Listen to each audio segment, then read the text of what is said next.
अस्सलाम वालेकुम नाज़रीन, आप देख रहे हैं programme the review Kamran Yusuf और शहबाज राना के साथ। द रिव्यू में हम पाकिस्तान की मईशत, खारजा अमूर और नेशनल सिक्योरिटी से जुड़े मामलात पर बात करते हैं। कल कैबिनेट कमेटी ऑन प्राइवेटाइजेशन का एक अहम इजलास हुआ, जिसकी सदारत जो डिप्टी प्राइम मिनिस्टर और फॉरेन मिनिस्टर इसहाक डार साहब ने की। अब जो प्राइवेटाइजेशन वाला मामला है, हर गवर्नमेंट आती है और ये वादा करती है कि जो कम अज़ कम ऐसे इदारे जिनसे अब हुकूमत को मुनाफा नहीं हो रहा, उनको वो बेचना चाहते हैं, लेकिन उसके बावजूद हम देख रहे हैं कि वादे हुकूमतें करती हैं, लेकिन उस तरीके से उस पर अमल दरामद नहीं हो पाता। अब कल की मीटिंग में क्या कुछ हुआ, इस पर भी बात करेंगे, लेकिन शहबाज, सबसे पहले इंपॉर्टेंट चीज़ तो यही है कि कैबिनेट कमेटी ऑन प्राइवेटाइजेशन है, फिर कैबिनेट कमेटी ऑन जो स्टेट ओन्ड एंटरप्राइजेज हैं, फिर आपको पता है कि विफाकी काबीना है, क्या क्या फोरम्स है जहां पर इसकी डिस्कशन नहीं होती। बट ओवरऑल अगर ना सिर्फ इस गवर्नमेंट की बल्कि पिछली गवर्नमेंट की भी कारकर्दगी देखें, जो प्राइवेटाइजेशन के एजेंडे पर जो भी हमने रखा, उसमें अगर आप अचीवमेंट किया है तो कुछ भी नहीं है। मसलन दो बड़ी अगर ट्रांजैक्शंस की, एक PTCL हो गया या के इलेक्ट्रिक, उसके इश्यूज आज तक रिजॉल्व नहीं हुए, तो फिर इन मीटिंग्स का फायदा क्या है जब उस तरीके से प्रोग्रेस नहीं है।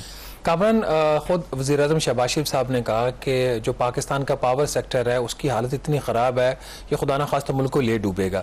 ये कुछ छोटी स्टेटमेंट नहीं है। जब chief executive of the country ये बात कहे और पब्लिकली ये बात कहे तो इसकी बहुत अहमियत होती है। और वज़ीर-ए-आज़म शहबाज शरीफ साहब का गुज़श्ता 5 माह में उनका काफ़ी फोकस भी पावर सेक्टर के ऊपर रहा, FBR के ऊपर भी उनका फोकस रहा, लेकिन जो फैसले करने हैं जिससे वो नुकसानात जिसकी वजह से कहा जा रहा है खुदा न खास्ता मुल्क डूब जाएगा पावर सेक्टर की वजह से, वो फैसले नहीं हो पा रहे। इस हुकूमत को 5 साल पूरे हो चुके हैं, इनका 6वां महीना शुरू हो चुका है, आज तक ये फैसला नहीं हो सका। 5 साल आप कैसे 5 माह की बात करें ना? 5 माह की, 5 माह हुए, मैंने कहा 5 साल कह दिया आपने, मैंने कहा ये तो आपके दिल की आवाज है, मेरे से शायद आपने मुझे हिप्नोटाइज कर लिया। 5 साल, मैंने कहा कहां से 5 साल हुए? 5 माह पूरे कर लिए हैं, 6वां माह उनका शुरू हो चुका है। तो कभी कभी मेरा ख्याल आपकी आवाज भी मैं बोल देता हूँ, कोई बात नहीं, इस दफा मुझे लगा कि मेरी कोई कैलकुलेशन गलत हो गई जब मैंने कि 5 साल इस गवर्नमेंट को आए हुए, लेकिन इनके जो गवर्नमेंट की बात कर रहे हैं वो सारी गवर्नमेंट्स मिला के देख लें, इनके सारे टेन्योर मिला के पूरे टाइम इन्होंने पूरा कर लिया है। वो कैलकुलेट करेंगे तो वो तो फिर एक ही गवर्नमेंट चल रही है, वो तो हमेशा चलती रहती है। तो वो 5 साल से 5 साल वाली है बहरहाल की जो इनकी 5 माह के अंदर जो इनकी अनाउंसमेंट्स थी वो कंक्रीट रिजल्ट्स में ट्रांसलेट नहीं हो रही। जो मैं 5 साल वाली बात कर रही हूँ, इनका जो प्लान था 5 साल का, जो असल बात है, जो निचकारी का जो प्रोग्राम है वो 5 साल प्रोग्राम 2024-2029 का अप्रूवल इन्होंने देना था। उसकी 3 फेजेस थी। फेज 1 1 साल की कि वो जो इदारे 1 साल में प्राइवेटाइज करने वो फेज 1 में आएंगे, वो इदारे जो 1 से 3 साल के अंदर प्राइवेटाइज करने वो फेज 2 में आएंगे, और वो इदारे जो 3 से 5 साल में पूरे करने हैं तो वो जो है वो फेज 3 में आएंगे। तो ये मैं 5 साल की बात कर रहा था, ठीक। अच्छा, अब उसके अंदर कल की जो काबीना कमेटी बराए निजकारी, उसका इजलास आपके जो है फॉरेन मिनिस्टर और डिप्टी प्राइम मिनिस्टर की सदारत में हुआ। तो एक्सपेक्टेशन ये थी कि कम से कम ये जो प्लान है और जिस तरीके से ये प्लान अप्रूव होगा तो चीज़ें किसी एक सिमत में चलना शुरू हो जाएंगी। बदकिस्मती से पाकिस्तान का पावर सेक्टर जो सबसे ज़्यादा नुकसान कर रहा है, उसकी ज़्यादातर वो कंपनीज जो नुकसान कर रही हैं, पावर डिस्ट्रीब्यूशन और पावर जनरेशन कंपनीज, उनको फेज़ 2 के अंदर रखने का फैसला हुआ है। फेज़ 2 का मतलब ये है कि उनकी प्राइवेटाइजेशन 3 साल तक होगी, और ऐसी हुकूमत जो पहले ही 3 माह से लेकर 5 माह का जो अर्सा इतने ज़्यादा अनपॉपुलर हो चुके हैं कि इनके ऊपर थोड़ा सा दबाव पड़ता है तो ये फैसले वापस लेना शुरू कर देते हैं। उस हुकूमत से ये एक्सपेक्ट करना कि वो पावर सेक्टर जैसा जो एक शोबा है जिसके अंदर इतने ज़्यादा वेस्टेड इंटरेस्ट हैं, सियासतदानों के, ब्यूरोक्रेट्स के और बाकी जो इन्फ्लुएंशियल ग्रुप्स हैं उनके, कि इसकी निजकारी की एक्सपेक्टेशन करना। आप इससे पहले कि मजीद डिटेल में जाएं, मतलब जो मैं समझाऊं कि ऑब्वियसली जो इस वक्त लॉस मेकिंग एंटिटीज हैं और पावर सेक्टर, बिजली की कीमतें जो क्राइसिस है वो हम हर रोज़ डिस्कस कर ही रहे हैं, तो उनको प्रायोरिटी बेसिस पे प्राइवेटाइज होना चाहिए।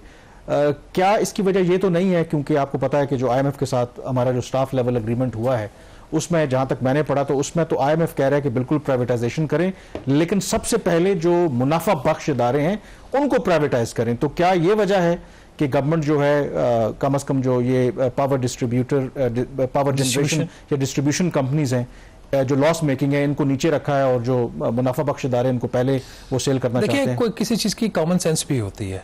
इस वक्त जो पाकिस्तान में जो सबसे बड़ा मसला बना हुआ बिजली के बिलों का बना, उसमें जो सबसे बड़ी वजह हुकूमत की नालायकियां, जो इस हुकूमत की नहीं सिर्फ बाकी जो हुकूमतें इनसे पहले भी आती रही हैं, तो कॉमन सेंस तो ये आपको डिक्टेट करती है ना कि जो इदारे नुकसान कर रहे हैं उनको पहले उनसे जान छोड़ाए, उनकी प्राइवेटाइजेशन करें। अगर आपने प्राइवेटाइजेशन नहीं कर, कॉमन सेंस मैं यही पूछना चाह रहा था कि IMF के पास नहीं है। देखिए, तो IMF क्यों कहता है कि पहले आप IMF हमेशा सही बात करता है? हमेशा सही बात तो नहीं करता। सैलिड क्लास की जो एग्जांपल है, सामने हम बैठे हुए, मतलब हम ही टैक्स दे और हम ही इजाफी टैक्स दे, तो IMF जो है वो हमेशा सही बात नहीं करता ना, कुछ उसकी बातें ठीक होती हैं। जैसे हमने कहा था कि सॉवरेन वेल्थ फंड के हवाले से, SIFC के हवाले से जो उनके कंसर्न्स थे वो जायज थे। तो राजी coming to the main story, जो कल निजकारी कमेटी ने फैसला किया है, एक्सपेक्टेशन तो ये थी कि जो 84 हुकूमती इदारे हैं उनके हवाले से फैसला होगा कि कौन से इदारे जो प्राइवेटाइज होंगे, कौन से स्ट्रेटेजिक और एसेंशियल डिक्लेयर करके उनको प्राइवेटाइज ना करने का फैसला होगा, उसके हवाले से फैसला होना था। लेकिन 10 मई 2024 को भी इसका CCOP का इजलास हुआ था, उसमें असूली तौर पर इन 24 इदारों की निजकारी की मंजूरी दी गई थी। कल वही जो 24 इदारे हैं उनकी जो फेजिंग है 1, 2 और 3, उसकी मंजूरी कल दी गई है। और एक कोई 16 इदारों की और की निजकारी की सिफारिश थी, वो उन्होंने मौखर कर दिया उसके ऊपर फैसला कि उनको उनकी निजकारी करनी या नहीं करनी। पर जो सबसे बड़ा इशू पाकिस्तान में है पावर सेक्टर, उसके हवाले से 6 पावर डिस्ट्रीब्यूशन कंपनीज जो नुकसानात में जा रही हैं और 4 जो पावर जनरेशन कंपनीज वो भी नुकसानात में जा रही हैं। इन 6 डिस्ट्रीब्यूशन और 4 जनरेशन कंपनीज का टोटल जो लॉस था 2023 में वो 200 अरब रुपया था। तो चाहिए तो ये था इनकी फौरी प्राइवेटाइजेशन की अनाउंसमेंट हो जाती। जो कल लिस्ट की मंजूरी दी गई है निजकारी कमेटी की तरफ से, उसमें इनको फेज 2 में रखा गया है। और ये कौन सी जो है वो जनरेशन कंपनीज हैं, डिस्ट्रीब्यूशन कंपनीज हैं, आप उनके नाम सुनेंगे तो आपको खुद अंदाजा हो जाएगा गवर्नमेंट ने क्या ये सही या गलत फैसला किया है। इसमें सखर पावर इलेक्ट्रिक कंपनी है जिसका 31 अरब रुपए का नुकसान था 2023 में। जो पेशावर की पावर डिस्ट्रीब्यूशन कंपनीज है जिसका 80.5 अरब रुपए का लॉस था। फिर जो हैदराबाद की कंपनी है 15.5 अरब का लॉस। हजारा की जो डिस्ट्रीब्यूशन कंपनी है उसको, मुल्तान वाली जो पावर डिस्ट्रीब्यूशन कंपनी है जिसका 23.5 अरब रुपए का लॉस। लाहौर की जो पावर डिस्ट्रीब्यूशन कंपनी है जिसका 31 अरब रुपए का लॉस। इन तमाम पावर डिस्ट्रीब्यूशन कंपनीज को फेज 2 में रखा गया प्राइवेटाइज करने के लिए। फेज 1 में जो 3 एंटिटीज रखी गई है डिस्ट्रीब्यूशन कंपनी, जिसमें इस्लामाबाद की पावर डिस्ट्रीब्यूशन कंपनी है जिसका कुछ 666 मिलियन रुपए का लॉस है। ये मोस्टली ये प्रॉफिट में होती है लेकिन इस दफा इसका लॉस है। फैसलाबाद को फेज 1 में रखा गया जिसका 15 अरब रुपए का लॉस है। और जो गुजरांवाला की डिस्ट्रीब्यूशन कंपनी है जिसका 23 अरब रुपए का मुनाफा है। तो ये कंपनीज इनको इन तीनों को रखा गया फेज 1 में।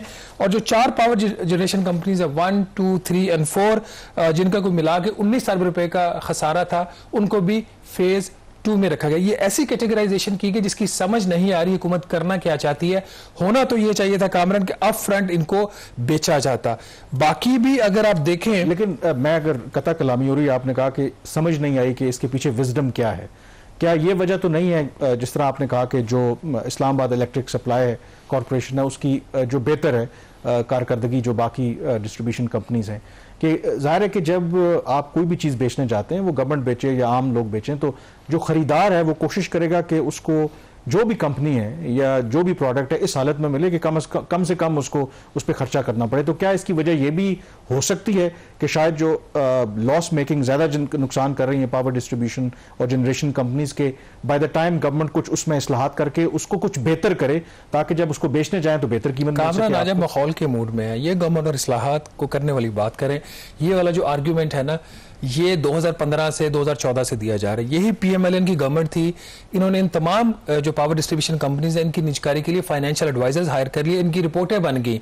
जो फैसलाबाद थी, फैसलाबाद पावर डिस्ट्रीब्यूशन कंपनी जो है फेस्को, वो उस स्टेज पे पहुंच गई थी जहां पे जो बिडर्स ने अर्नेस्ट मनी भी जमा करवा दी थी। लेकिन कहा यह जाता उस वक्त हुकूमत के अंदर से ही एक एहतजाजी तहरीक चलवाई गई और उस सारे प्रोसेस को जो है वो स्कटल कर दिया। बल्कि हम किसी दिन प्रोग्राम में इन्वाइट करेंगे मोहम्मद जुबैर जो उस प्राइवेटाइजेशन कमीशन के चेयरमैन थे, और अगर उस वक्त के जो प्राइवेटाइजेशन सेक्रेटरी हैं अहमद नवाज सुखेरा, अगर हम उनको बुला सकें, वो आ सकें हमारे प्रोग्राम में, तो उन दोनों को बैठा के पूछोगे किसने वो रिक्वाई थी इनकी प्राइवेटाइजेशन। तो ये आर्गुमेंट नहीं है कि हम इसको पहले ठीक करेंगे और बेचेंगे। अब इसमें एक जो फॉर एग्जांपल ये जो एंटिटीज हैं जो हैदराबाद और सखर वाली हैं, जो पीएमएल और पाकिस्तान पीपल्स पार्टी का मुआहिदा हुआ है इत्तेहादी हुकूमत बनाने का, उसके अंदर ये तय है कि इन डिस्ट्रीब्यूशन कंपनीज की हवाले से जो भी फैसले होंगे पीपल्स पार्टी की मर्जी से होंगे, ठीक है। तो ये इनके तो ये बोर्ड नहीं चेंज कर सके। आप तो इस्लाहात की बात कर रहे हैं ना, अभी हुकूमत ने इन कंपनीज के बोर्ड्स को चेंज किया, पावर डिस्ट्रीब्यूशन कंपनी को, उसमें दोनों को निकाल दिया, हैदराबाद को भी निकाल दिया, सखर को भी निकाल दिया, क्योंकि पीपल्स पार्टी की उसमें मंशा शामिल नहीं थी। तो ये वजह नहीं है। कुछ और जो चीजें हैं इससे रिलेटेड, जिसमें खास तौर पर इनका जो कुछ इन्होंने रखा हुआ है फेज 1 के अंदर भी जो एंटिटीज काम रखी है वो कौन सी हैं। पीआईए है जो कि ऑलरेडी चल रही है, उसकी प्राइवेटाइजेशन को इसके ऊपर बात करेंगे ब्रेक के बाद। लेकिन जो रूजवेल्ट होटल है पीआई की उसकी एक सब्सिडरी है, उसको ये फेज 1 में प्राइवेटाइज करना चाह रहे हैं। बाकी इनका ज्यादातर वो रियल एस्टेट से रिलेटेड है। एक पीको कंपनी है जो आज से पता नहीं कितने सालों से प्राइवेटाइज हो रही है, उसको फेज 1 में रखा, वहां पर सिर्फ जमीन है, कुछ भी नहीं है। जो स्टेट इंजीनियरिंग लिमिटेड है उसको फेज 1 में रखा है, वहां पे भी ज्यादातर लैंड है, उसके अलावा वहां पे कुछ नहीं पाया जाता। और आईएसको, फेस्को और गैपको का मैंने आपको बता दिया। ये जो 24 एंटिटीज इन्होंने प्राइवेटाइज करने की बात की है, इसमें कामरान जो 18 एंटिटीज हैं वो कई सालों से एक्टिव प्राइवेटाइजेशन प्रोग्राम के ऊपर है और यहाँ पे नहीं है लिस्ट। और यही मैं आपसे सवाल करने लगा था कि भले इन्होंने चले मान भी लें कि चलें ठीक है, जो बाकी लॉस मेकिंग एंटिटीज उनको सेकंड फेज में करें, कि जो इवन फर्स्ट फेज वाली है जो प्रायोरिटी है, इसकी क्या गारंटी है कि वाकई ये टाइमलाइन के मुताबिक इनको प्राइवेटाइज कर दिया जाएगा? क्योंकि आपने खुद कहा कि 24 में से 18 जो कंपनीज ये तो पहले ही सालों से प्राइवेटाइजेशन की एक्टिव लिस्ट पर मौजूद हैं, लेकिन कोई फाइनेंशियल एडवाइजर्स हायर हुए, उनको करोड़ों रुपए की उनको फीस देगी, कुछ को डॉलर्स में फीस देगी। अभी जैसे पीआई का फाइनेंशियल एडवाइजर, उसकी तकरीबन 2 अरब रुपया उसकी कॉस्ट है। फिर रूजवेल्ट होटल जो है उसकी प्राइवेटाइजेशन का जो फाइनेंशियल एडवाइजर हायर हुआ है उसकी 2.2 बिलियन कॉस्ट है, सिर्फ फाइनेंशियल एडवाइजर को उसकी जो कॉस्ट है। इन्होंने जो 18 तो ऐसे, मेरा सवाल ये कि डिफरेंट क्या है इस दफा? नहीं, कुछ डिफरेंट नहीं है। ये एक जो यूजुअल नाज़रीन साइकिल जो एक चलता है वो इस दफा भी चल रहा है। ऑल्दो ये इनकी एंटिटीज कब प्राइवेटाइज होती हैं कब नहीं होती, इसमें एक तो प्राइवेटाइजेशन कमीशन के रादर प्राइवेटाइजेशन डिवीजन के जो सेक्रेटरी हैं उन्होंने एक पार्लियामेंट्री कमेटी थी उसकी इजलास में बोला कि इनकी जो प्राइवेटाइजेशन होगी जो पावर सेक्टर की, इसका ये मुंसलिक है कि जो पावर डिवीजन एक रिपोर्ट तैयार कर रहा है वर्ल्ड बैंक के ताउन से कि इनका क्या फ्यूचर होगा, उसकी जब सिफारिशात आएंगी एंड सितंबर तक तो तब पता चलेगा। इसमें भी बहुत ज्यादा इफ्स एंड बट्स है। और अभी तक जो हमारा तजर्बा माजी का बताता रहा है कि जो सबसे बड़ी रुकावट आती है पावर सेक्टर की प्राइवेटाइजेशन की, वो पावर डिवीजन से आती है, बाहर से कम आती है। वो चाहे वो उसका लेबर का उसके लिए कोई एक्सक्यूज इस्तेमाल करे, कुछ और एक्सक्यूज करें इस्तेमाल के, मार्केट में उसमें बायर नहीं है। बहरहाल जो एक और जो निजकारी कमेटी ने फैसला वो ये किया कि 8.2 अरब रुपए का एक बजट उन्होंने अप्रूव किया है कल प्राइवेटाइजेशन कमीशन के लिए, जिसमें से 7.7 अरब रुपया सिर्फ फाइनेंशियल एडवाइजर की फीस के लिए रखा गया है। ठीक है, अगर आपने फाइनेंशियल एडवाइजर हायर करने की फी तो होगी, बट खुदारा इस दफा इनको सिर्फ फीसें ना दीजिएगा, इनसे काम भी ले लीजिएगा। रिपोर्टें तो फाइनेंशियल एडवाइजर की 2015 की भी पड़ी हुई हैं, तो क्या ही अच्छा ना होता कि वही रिपोर्ट्स निकालते, उसको अपडेट करते, उसके जो नए उनके फाइनेंशियल अकाउंट्स हैं और मामले को आगे बढ़ा देते। लेकिन चूंकि मसला यहाँ पे लगता है सियासी है मोर देन टेक्निकल, तो इसलिए फैसलों में ताखीर हो रही है। यहाँ पे छोटी सी ब्रेक लेंगे और ब्रेक के बाद बात करेंगे कि पीआईए की जो निजकारी हो रही है वो किस हद तक शफाफ हो रही है और किस हद तक जो टैक्स पेयर्स हैं और जो हुकूमत के जो राइट्स हैं उनकी प्रोटेक्शन की जा रही है या नहीं की जा रही। स्टे विद अस।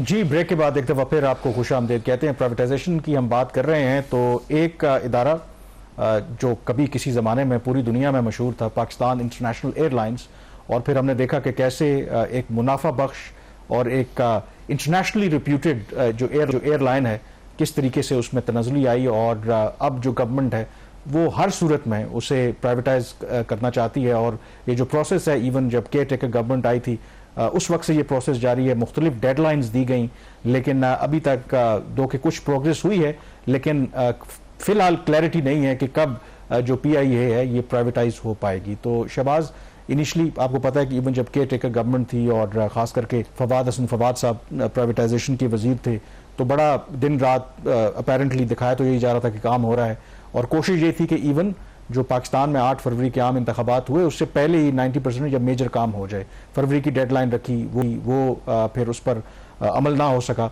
फिर ये जब गवर्नमेंट आई इन्होंने भी एक डेडलाइन रखी और फर्स्ट वीक ऑफ अगस्त और फर्स्ट वीक ऑफ अगस्त है।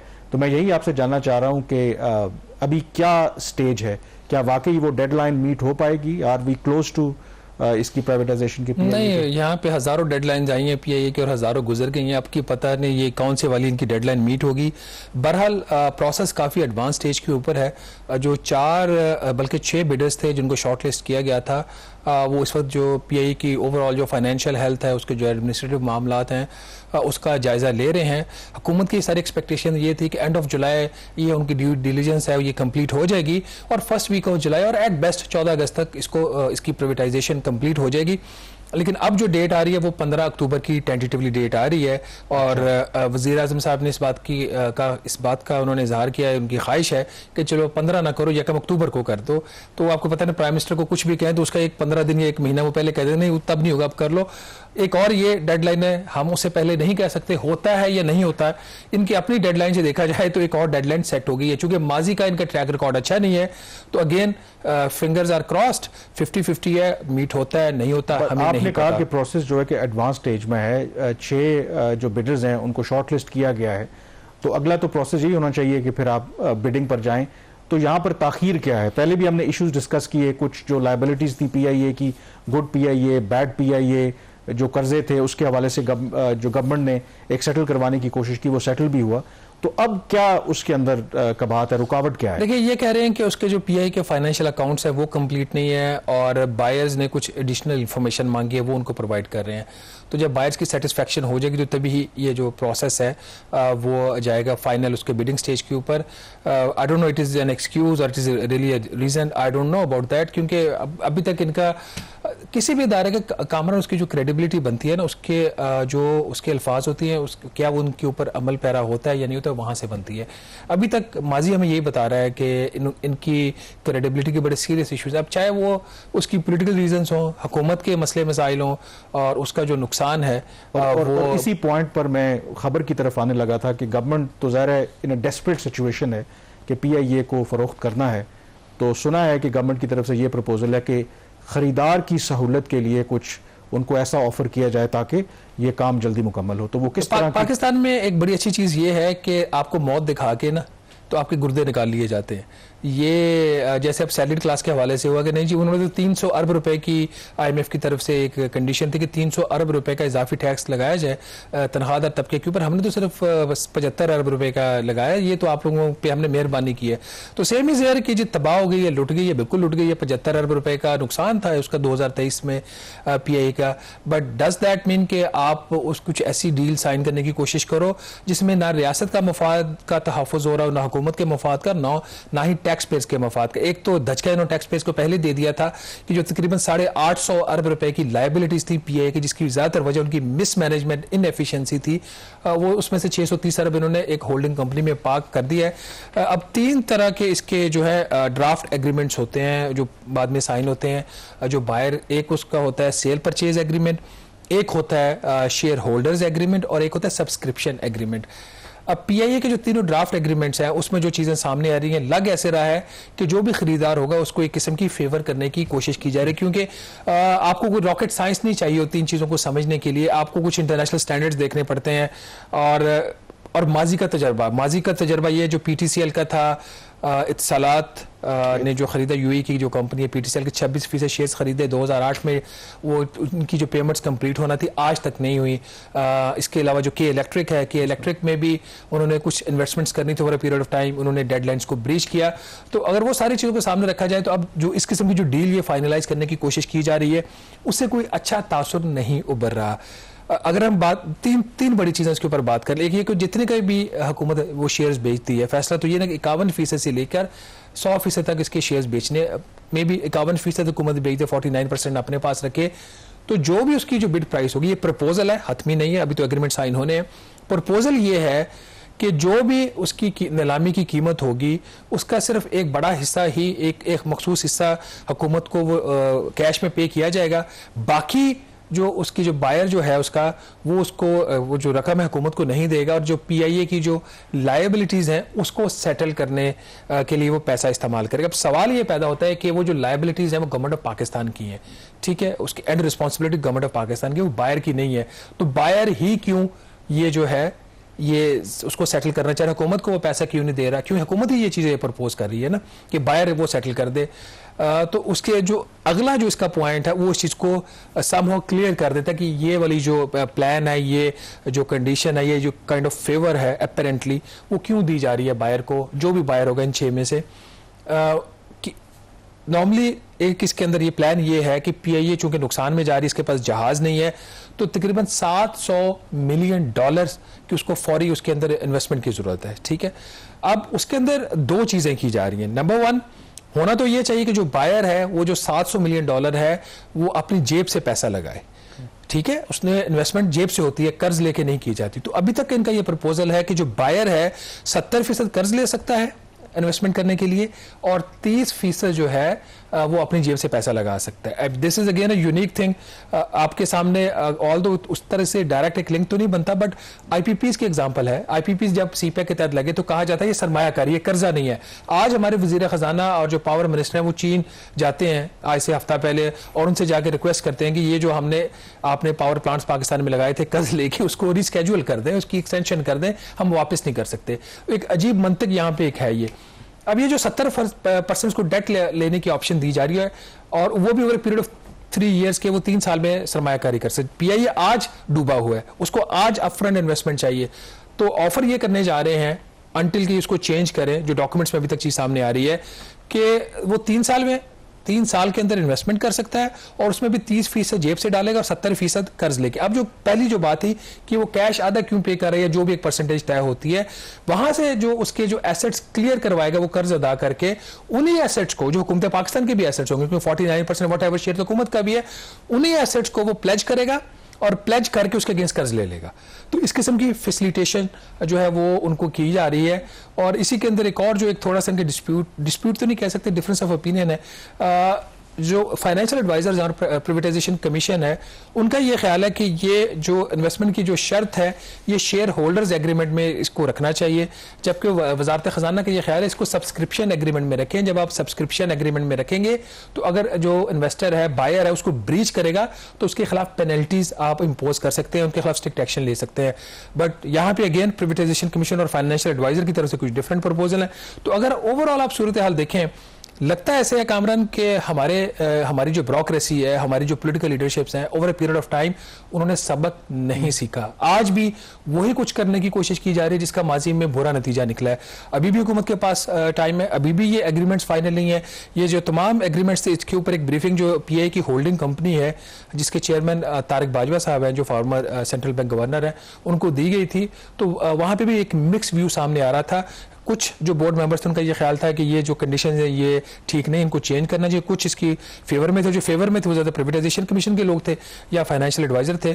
तो लेट्स होप अभी भी टाइम है, हुकूमत और प्राइम मिनिस्टर चीज़ का नोटिस लें और खुद बुलाएं से ब्रीफिंग्स लें कि ये जो कंडीशंस हैं ये क्यों ऐसे हैं और इनको चेंज करने की जरूरत है। अदरवाइज एक दफ़ा फिर वही होगा जो PTCL के केस में हुआ और के इलेक्ट्रिक के केस में हुआ। और फिर आमतौर पर इस तरह की जब डील्स होती हैं तो फिर इल्ज़ामात भी लगते हैं कमीशन और किक बैक्स की वजह से, और फिर बाद में नैब में मुकदमात भी चलना शुरू हो जाते हैं। सो लेट्स होप कि जो भी फैसला हो ट्रांसपेरेंट तरीके से होना चाहिए। बिल्कुल PIA को बेचना है और उसको दोबारा ऑब्वियसली खड़ा करना है, लेकिन इसका ये हरगिज़ मतलब नहीं है कि औने पौने दाम आप बेच दें या जो ख़रीदार है उसको एट द एक्सपेंस ऑफ जो टैक्स पेयर्स हैं या जो पाकिस्तान के मफादात हैं उस पर उनको आप तरजीह दें। यहाँ पे ब्रेक लेंगे, ब्रेक के बाद जिक्र करेंगे कि जो मिडल ईस्ट के अंदर बदलती और बिगड़ती हुई सूरत हाल है, ख़ास करके जो इस्माइल हानिया की असैसिनेशन के बाद।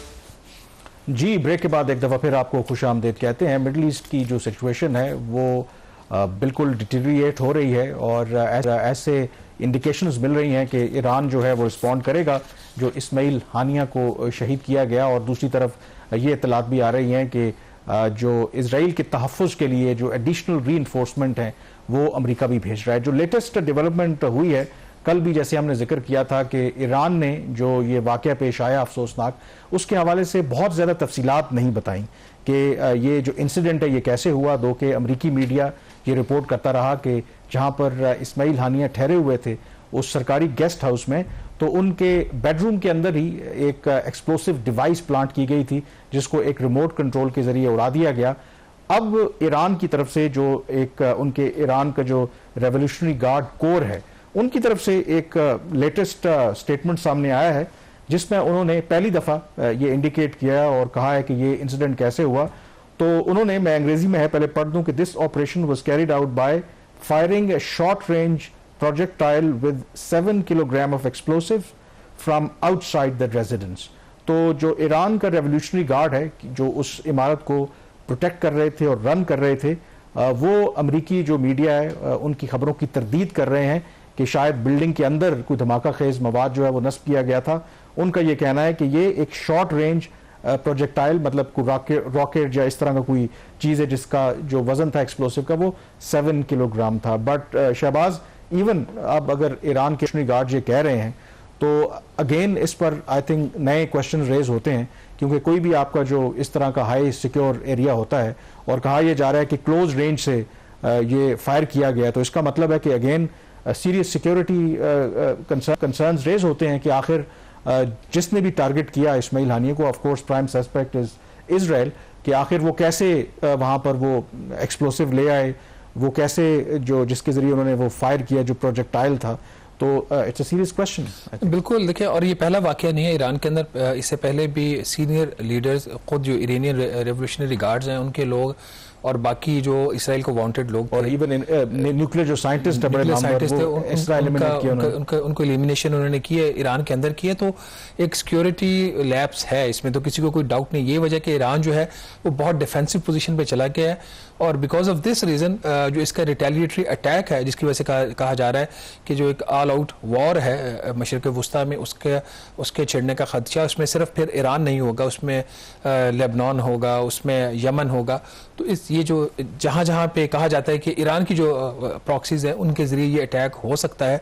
और this leads to the question कि जो इन्फोर्समेंट की बात हो रही है अमेरिकन की तरफ से, उनके डिफेंस सेक्रेटरी ने और जो अमेरिकन प्रेसिडेंट ने बात की इसराइली प्राइम मिनिस्टर के साथ, तो वो उसकी क्या तफसीलात हैं कि किस किस्म का जो नई डिप्लॉयमेंट जो है वो खत्ते से हो रही है, क्या उससे फिर वाकई जंग रुक जाएगी या सिर्फ एक पोस्टरिंग होगी और वो जो इस ईरानी अटैक तो करना ही करना है। देखिए, इस्माइल हानिया की शहादत के बाद ऑफ कोर्स जो इसराइल के प्राइम मिनिस्टर हैं उन्होंने खुद कौम से खिताब में ये खबरदार किया कि वो हर तरह के हालात के लिए तैयार रहें। मतलब वो एंटिसिपेट कर रहे हैं कि ईरान जो है वो रिएक्ट करेगा, और ईरान अभी तक उनका जो स्टेट टीवी है वो ये कह रहे हैं कि वो ऐसा करेंगे कि दुनिया देखेगी, मतलब वो बैक डाउन तो नहीं करे, और ईरान के सुप्रीम लीडर ने भी कहा है। तो इस एंटिसिपेशन में फिर जो इजरायली प्राइम मिनिस्टर हैं, पहले उन्होंने जो बाइडन से बात की अमरीकी सदर से, फिर जो उनके डिफेंस मिनिस्टर हैं इसराइल के, उन्होंने अपने हम मनसब से बात की अमरीकी, और उसके बाद फिर पेंटागन ने ऐलान किया कि वो एडिशनल जो बैरी बेड़ा है उसमें फिर लड़ाका तैयारे हैं, उसमें जो मिसाइल्स हैं वो डिप्लॉय कर रहे हैं इसराइल के करीब, ताकि मुमकिना तौर पर ईरान की तरफ से कोई अगर हमला होता है तो उसको न्यूट्रलाइज कर सकें। हैविंग सेड दैट, जो पेंटागन है साथ वो ये भी कह रहा है कि कम से कम उनको नहीं लगता कि जो मौजूदा सूरत हाल है इससे सिचुएशन जो है वो एस्केलेट होगी। अब वो क्यों कह रहे हैं, आई थिंक बहुत से लोगों का ये तज्जिया है कि एक तो इसराइल जो है ऊपर तले जिस तरीके से ईरान को रिपीटेडली चैलेंज कर रहा है उनकी सॉवरेंटी को, तो कुछ लोगों का ख्याल है कि ईरान इसराइल को अच्छी तरह से पता है कि गिवन के ईरान की जो इंटरनेशनल आइसोलेशन है, जो उनकी इकोनॉमिक वल्नरेबिलिटीज़ हैं, जो उनका डिफेंस सिस्टम है, अगर वो कोई काउंटर अटैक करेंगे भी तो शायद वो इतना मौसर नहीं होगा, तो इसलिए वो रिपीटेडली चैलेंज करते हैं ईरान को। अब देखने वाली ये बात है, मैं बहुत से जो मिडिल ईस्ट के एक्सपर्ट्स हैं उनको सुन रहा था, उनका यही ख्याल है कि शायद माजी की तरह इस दफ़ा भी ईरान जो कार्रवाई करेगा, हो सकता है कि उनका जो रिस्पॉन्स है वो कैलकुलेटेड हो, बड़ा मेजर्ड हो, कि ताकि इसराइल को ये फर्दर जवाब ना मिले कि वो हमारे खिलाफ कोई ऑल आउट जो है वो लड़ाई लड़े। लेकिन ऐसी सिचुएशन में कहा यह जाता है कि मिस कैलकुलेशन और मिस जजमेंट का जो है वो एलिमेंट हमेशा रहता है, तो उस सूरत में थिंग्स कैन गो एनीवेयर। तो ये सिचुएशन जो है वो certainly is on the edge, और इस बैकड्रॉप के अंदर आज हमने देखा कि ईरान के जो एक्टिंग फॉरेन मिनिस्टर हैं उन्होंने टेलीफोन किया पाकिस्तान के डिप्टी प्राइम मिनिस्टर और फॉरेन मिनिस्टर इसहाक डार को, और जो खित्ते की मौजूदा सूरत हाल है उस पर डिस्कशन हुई। और एक जो रिक्वेस्ट अब ईरान ने की है कि OIC का एक गैर मामूली जो वज़राए ख़ारजा का इजलास है वो तलब किया जाए और एक यूनाइटेड जो मुस्लिम कंट्रीज़ हैं वो लें रिगार्डिंग द डेवलपिंग सिचुएशन। और तवक्को ये की जा रही है कि बहुत जल्द ये OIC का एक्स्ट्राऑर्डिनरी जो सेशन है उसका इनेकाद होगा और पाकिस्तान को दावत दी गई है। और जो दफ्तर खारजा की तरफ से बयान जारी हुआ है उसमें इसहाक डार साहब ने यही कहा है कि पाकिस्तान जो OIC का मुमकिना तौर पर जो इजलास है उसमें भरपूर तरीके से शिरकत करेगा और चाहता है कि वो सिचुएशन के अंदर अपना एक रोल प्ले करे और जो डी एस्केलेशन में भी अपना एक किरदार अदा करे। तो देखते हैं कि सिचुएशन किस तरीके से इवॉल्व होती है। बहरहाल कहा यही जा रहा है कि नेक्स्ट जो आप कह सकते हैं कि कुछ रोज़ जो हैं वो बड़े क्रिटिकल हैं। यहाँ पर ब्रेक लेंगे, ब्रेक के बाद जिक्र करेंगे पाकिस्तान के एक और स्टेप का जिसमें दो मजीद जो दहशतगर्द तंजीमें हैं उनको पाकिस्तान ने बाकायदा तौर पर अब जो प्रोस्क्राइब्ड ऑर्गेनाइजेशंस होती हैं जिन पर बाकायदा तौर पर पाबंदी लगा दी है, वो कौन सी ऑर्गेनाइजेशंस हैं, ब्रेक के बाद इस पर बात करेंगे।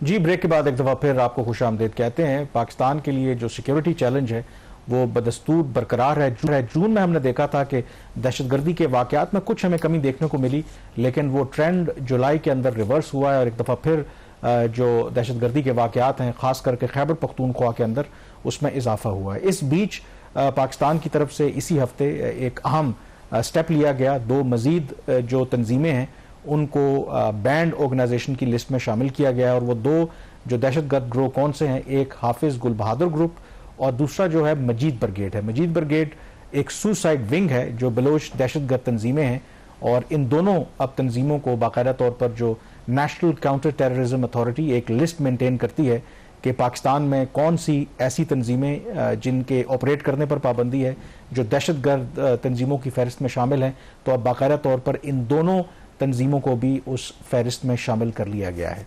लेकिन शहबाज, इसमें सवाल सबसे इम्पोर्टेंट यही है कि मसलन जो हाफिज गुल ग्रुप है ये आज का ग्रुप नहीं है, कई सालों से ये ऑपरेट कर रहा है और किसी ज़माने में कहा जाता था ये कैटेगराइज जो हम करते थे ना कि गुड तालिबान और बैड तालिबान, तो ये हाफिज गुल बहादुर जो ग्रुप है ये गुड तालिबान हुआ करता था क्योंकि 2014 तक कहा यह जाता था कि ये उन ग्रुपों के खिलाफ लड़ रहा है जो पाकिस्तान के मफाद के खिलाफ काम कर रहे हैं। लेकिन जो आर्मी पब्लिक स्कूल पर हमले के बाद फिर पाकिस्तान ने जो शुमाली वज़ीरिस्तान और बाकी जो सबका कबायली इलाके हैं वहाँ पर ऑपरेशन लॉन्च किया था, तो उसके बाद ये ग्रुप पाकिस्तान के खिलाफ हो गया। और अगर हालिया महीनों के अंदर जितने बड़े टेररिस्ट अटैक्स अगर आप देखें खास करके सिक्योरिटी फोर्सेस के खिलाफ किए हैं तो वो हाफिज गुल बहादुर ग्रुप ने किए हैं। मोस्ट लेटेस्ट जो अटैक है बन्नू छावनी में उन्होंने किया था, 10 खुदकुश हमलावर भेजे थे जिसके नतीजे में 8 जो पाकिस्तानी जवान है वो शहीद हुए थे। तो इसमें सबसे अहम सवाल यही है कि आखिर पाकिस्तान को इतना ज़्यादा टाइम क्यों लगा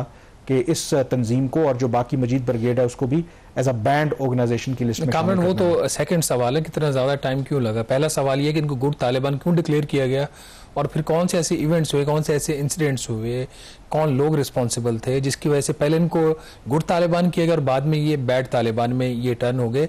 तो ये जो हमारी गुड और बैड वाली एक जो टर्मिनोलॉजी है जिसका पाकिस्तान को बहुत ज़्यादा नुकसान हुआ और ये आज से सिलसिला ये शुरू नहीं हुआ, ये 1979 से शुरू हुआ जिसने पीक पकड़ी 2001 के बाद।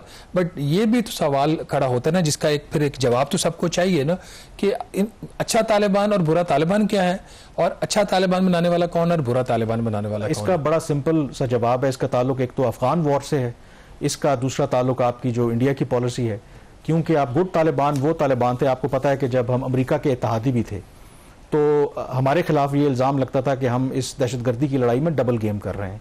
और वो इल्ज़ाम क्या था डबल गेम, इसलिए कहते थे कि हम सिर्फ उन ग्रुपों के खिलाफ लड़ रहे हैं मसलन तहरीक तालिबान पाकिस्तान या इससे जुड़े जो ग्रोह जो पाकिस्तान के लिए बराह रास्त खतरा हैं। कुछ ऐसे ग्रुप थे जिसमें पहले अफगान तालिबान या हक्कानी नेटवर्क और हाफिज गुल बहादुर भी उन ग्रुपों में से शामिल था। जब 9/11 अटैक्स के बाद अमेरिका ने इन्वेड किया अफगानिस्तान को, तालिबान की लीडरशिप भाग के पाकिस्तान आ गई, तो ये जो हाफिज गुल बहादुर ग्रुप है इन्होंने पाकिस्तान के जो साबका कबायली इलाके इन तमाम लोगों को पनाह दी, और उस वक्त पाकिस्तान की जो स्ट्रेटजी थी वो यही थी कि पाकिस्तान को सूट करता था कि हम पसे पर्दा अफगान तालिबान को, हक्कानी नेटवर्क को सपोर्ट करें। तो इस कैटेगरी में आप ये कहते हैं कि इसे हम गुड तालिबान कहते थे, लेकिन हमने देखा कि ये गुड तालिबान फिर पाकिस्तान के खिलाफ भी हुए, और वंस अगेन ये चीज़ प्रूव हुई कि आप कभी भी इन दहशतगर्द ग्रोहों के ऊपर या ऐसे ग्रोह जिनकी एक खास एक्सट्रीमिस्ट व्यूज होते हैं और एक खास आप कह सकते हैं कि उनका माइंड सेट बनाया जाता है, तो आप कभी भी और यही हुआ हमारे साथ। देखें, अफगान तालिबान की मिसाल हमारे सामने है। अफगान तालिबान के ऊपर हमने कितना अरसा इन्वेस्ट भी किया, उनको सपोर्ट भी किया, उनकी फैमिलीज को भी सपोर्ट किया, पूरी दुनिया का क्रिटिसिज्म हमने लिया, और आज वही अफगान तालिबान पनाह दे रख रहे हैं। कामरान, इसके किसी तरफ से डिमांड आई थी किसी कंट्री की तरफ से, यूएन की तरफ से, उनकी जो डेजिग्नेटेड एक एंटिटी है जो इनको डिक्लेयर करती है, उनकी तरफ से डिमांड थी? पाकिस्तान का अपना इंटरनल फैसला था? क्योंकि ये जो मजीद ब्रिगेड की आपने बात की है, सीपेक के ऊपर जो अटैक्स हुए हैं उसमें इनका नाम आ रहा है, तो क्या ये चाइना ने नाम दिया था या हमारी खुद जो इंटरनल असेसमेंट उसके नतीजे में ये बैन लगा है? देखिए, हाफिज गुल बहादुर की जहां तक बात है, ऑब्वियसली ये तो हमारी अपनी इंटरनल असेसमेंट है, लेकिन दूसरा ऑफ कोर्स जो मजीद ब्रिगेड की आपने बात की, उसमें यकीनी तौर पर चीन का बड़ा इंटरेस्ट है। उसकी वजह यह है कि जो मजीद ब्रिगेड है उसका जो प्राइमरी ऑब्जेक्टिव है, और हमने देखा भी है कि जो हमले उन्होंने किए, पाकिस्तान स्टॉक एक्सचेंज हो, कराची में चाइनीज का कॉन्सुलेट हो, फिर कन्फ्यूशियस इंस्टीट्यूट हो यूनिवर्सिटी में, गवादर के अंदर जितने बड़े वाकयात हुए, सीपैक को जो निशाना बनाया, तो वो मजीद ब्रिगेड ने ही बनाया। तो क्लियरली जो मजीद ब्रिगेड है वो ना सिर्फ एंटी पाकिस्तान बल्कि एंटी सीपैक और एंटी चाइना ग्रुप भी था। तो यकीनी तौर पर उसमें चीन का भी इंटरेस्ट और मफाद शामिल है कि ऐसे ग्रुपों को पाकिस्तान को पाबंदी लगानी चाहिए। अब सवाल सबसे अहम यह है कि क्या सिर्फ पाबंदी लगा देने से ही पाकिस्तान में दहशतगर्दी और इंतहा पसंदी का खात्मा हो जाएगा?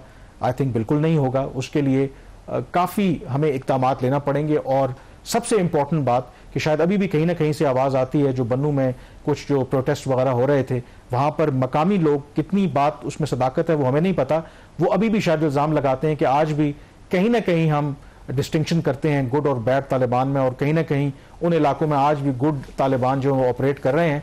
तो I think it is important, state की एक डिक्लेयर्ड पॉलिसी है कि अब हम डिस्टिंक्शन नहीं करते between good and bad Taliban, और ये दहशतगर्दी और इंतहा पसंदी पाकिस्तान में अब इसका कोई वजूद नहीं है। जब प्रैक्टिकली हम इसको प्रूव करेंगे तो आई थिंक तभी तब्दीली आएगी। प्रोग्राम द रिव्यू से इतना ही। कामरान यूसुफ और शहबाज राना को इजाज़त दीजिए। अल्लाह हाफिज़।